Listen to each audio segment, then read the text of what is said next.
narcis ne želi popustiti.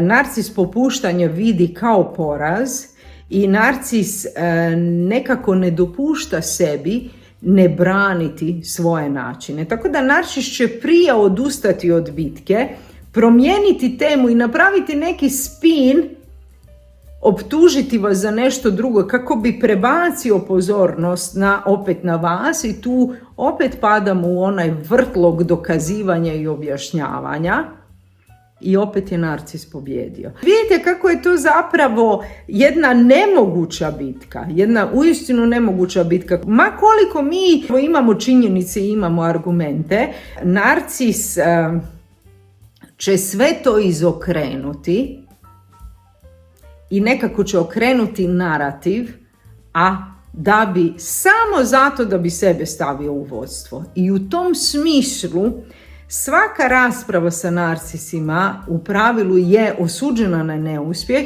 i svaka rasprava sa narcisima zapravo uopće nije konstruktivna. Zašto? Zato što narcisu nije cilj doći do rješenja. Narcisu je cilj pobijediti pod svaku cijenu jako često.